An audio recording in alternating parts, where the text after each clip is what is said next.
Pemerintah Amerika Serikat disebut tengah berusaha agar Israel tidak melakukan agresi ke wilayah Rafah, Gaza. Upaya yang dilakukan yakni melobi pemerintah Israel dengan menawarkan data rahasia agar dapat membantu menemukan pemimpin gerakan Palestina, Hamas. Informasi ini diungkap oleh surat kabar The Washington Post berdasarkan pernyataan dari sumber kepercayaannya yang enggan disebut namanya. Untuk meyakinkan Perdana Menteri Israel Benjamin Netanyahu, pejabat Washington bahkan telah melobi pemerintah Kairo untuk menutup terowongan yang melintasi perbatasan antara Mesir dan jalur Gaza di wilayah Rafah yang digunakan Hamas untuk mengisi kembali pasokan militer. Adapun ini jadi upaya lain yang dilakukan Presiden Joe Biden agar Israel membatalkan niatnya menyerang Rafah. Sebelumnya, pemerintahan Biden telah menolak mengirimkan ribuan bom pada beberapa pekan lalu. Hal tersebut dilakukan untuk mengantisipasi penggunaan bom untuk menyerang wilayah padat penduduk di Rafah. Penangguhan pengiriman senjata ini pun berpotensi bisa membuat hubungan Israel dan Amerika Serikat merenggang. Adapun akibat serangan Israel ke Rafah sejak pekan lalu, ratusan ribu warga kini kembali meninggalkan lokasi pengungsian. Eksodus ini dilakukan para pengungsi dengan cara berjalan kaki ataupun menggunakan kendaraan. Nahasnya, mereka meninggalkan distrik tersebut dalam kondisi kelaparan dan kehausan. Hal ini juga membuat kota Rafah yang dulunya ramai kini berubah menjadi kota kehancuran.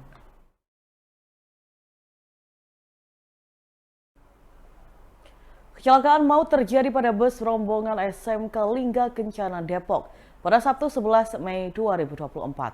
Selang satu hari, beredar video viral yang memperlihatkan seorang siswa melakukan siaran langsung saat kecelakaan bus terjadi.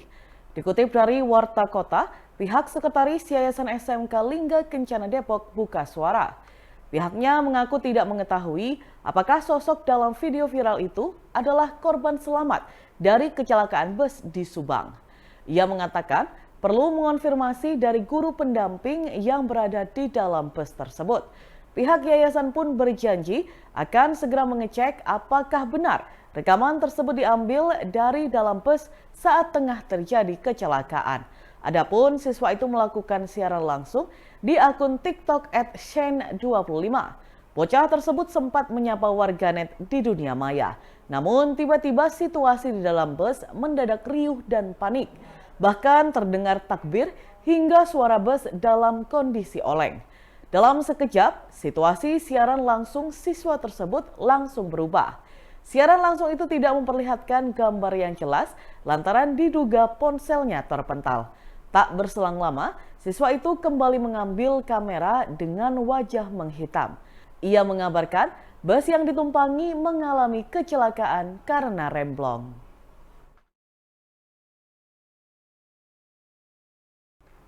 Dua truk terlihat berada di tengah Sungai Lembah Anai, Kabupaten Tanah Datar, Sumatera Barat pada Minggu 12 Mei 2024. Tampak dua truk tersebut terjebak banjir lahar dingin Gunung Marapi yang tengah melanda Sumbar.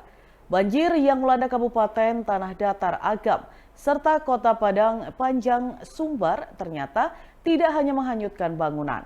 Wakapolda Sumbar, Brigjen Pol Gupuh menyebut ada sebanyak 4 unit truk terbawa arus banjir ini.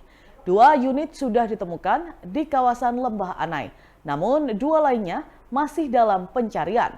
Selain itu, 2 unit alat berat juga terseret oleh banjir yang terjadi sejak Sabtu 11 Mei lalu tersebut. 1 unit alat berat ini sudah terlihat di kawasan Lembah Anai, sedangkan satunya lagi masih dalam pencarian.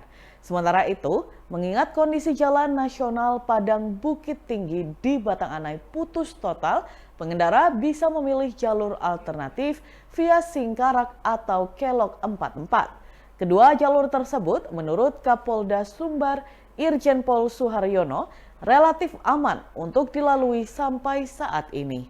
Ia menuturkan jalan alternatif via Singkarak bisa dilalui dari Sitinjau Lawik, Solok, Singkarak, dan Padang Panjang.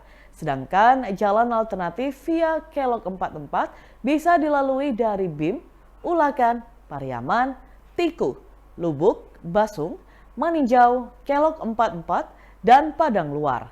Sampai berita ini ditayangkan, Tribun Network masih terus mencari perkembangan informasi terkait bencana tersebut.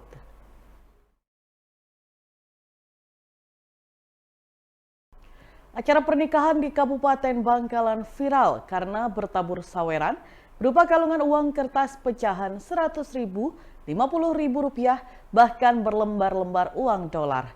Usut punya usut, resepsi pernikahan itu berlangsung di Dusun Pocogen, Desa Lajing, Kecamatan Aros Baya, Kabupaten Bangkalan pada 8 Mei 2024 lalu.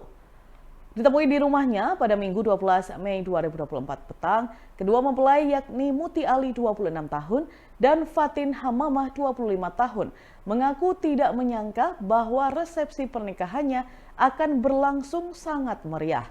Bahkan rekaman-rekaman video dari ponsel para undangan tidak disangka menjadi viral di media sosial. Dari sejumlah video yang beredar, beberapa tamu undangan yang berdatangan diantaranya menaiki panggung pelaminan sambil menenteng kalungan berlembar-lembar uang kertas pecahan 100.000 dan 50.000 rupiah.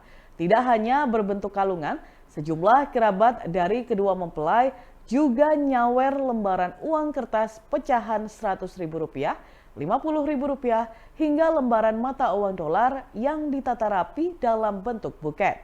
Mukti menyebut saweran itu datang dari pihak keluarga hingga tamu undangan. Mempelai perempuan Fatin Hamamah mengaku awalnya senang mendapat saweran sebanyak itu. Namun saking banyaknya, lama-lama ia mengalami kesulitan untuk bergerak di atas pelaminan akibat banyaknya saweran. Bahkan ia sempat meminta bantuan untuk melepaskan kalung-kalung uang tersebut saat turun dari panggung pelaminan. Fatin mengungkapkan ia juga tidak menyangka hari bahagianya akan berlangsung seperti ini. Ia menjelaskan biasanya ia hanya melihat hal-hal seperti itu di pernikahan orang lain. Namun kini ia yang mengalaminya sendiri.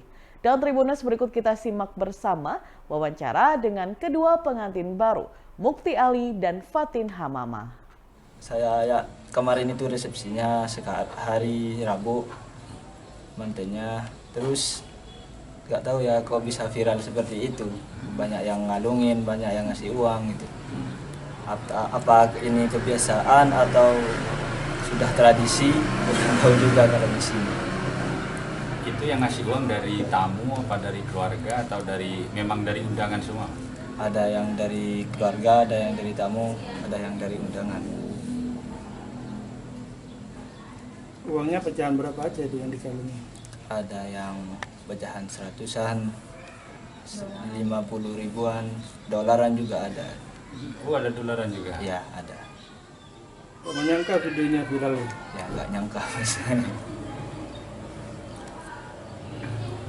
Kalau perasaannya awalnya seneng Mas, ya. Terus setelah tambah banyak gitu, kok makin berat gitu, susah bukanya juga. Dikalungin macam-macam berarti ya? Ya, macam-macam. Kebiasaan kalau di area sini manten seperti itu berarti ya? Ya biasanya cuma lihat pas manten sendiri ternyata kayak gitu juga.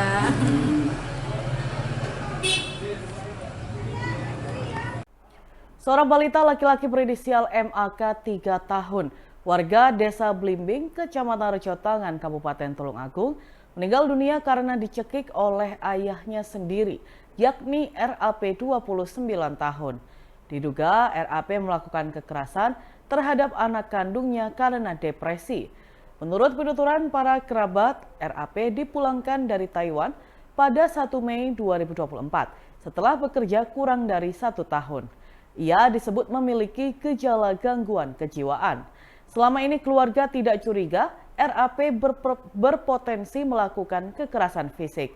Hingga pada Minggu 12 Mei malam, RAP meminta seluruh keluarganya untuk keluar rumah.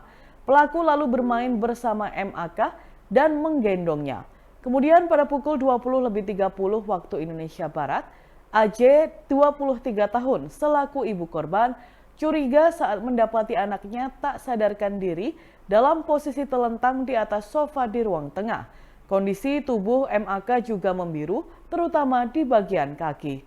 Keluarga kemudian membawa MAK ke Puskesmas Rejo Tangan, namun sayangnya nyawanya tidak terselamatkan. Setelah memeriksa kondisi jenazah, polisi menduga MAK meninggal karena dicekik. Polisi juga menemukan ceceran air seni MAK di sofa panjang, tempatnya tergeletak. Dugaan ini dikuatkan saksi yang sempat melihat RAP menindih tubuh MAK. Kapolsek Rejo Tangan AKP Kasianto menuturkan pelaku menggunakan bantal sebagai alat bantu. Jenazah MAK pun dibawa ke instalasi kedokteran forensik dan mediko legal atau IKF RSUD Dr. Iskak Tulung Agung. Rencananya, polisi akan melakukan otopsi untuk memastikan penyebab kematian korban. Polisi mengamankan sebuah sofa dan bantal sebagai barang bukti. Sementara, RAP diamankan di Mapolsek Rejo Tangan. Ia menjelaskan terduga pelaku tidak melakukan perlawanan dan diamankan secara baik-baik. Selama di ruang tahanan, RAP meracau tak karuan.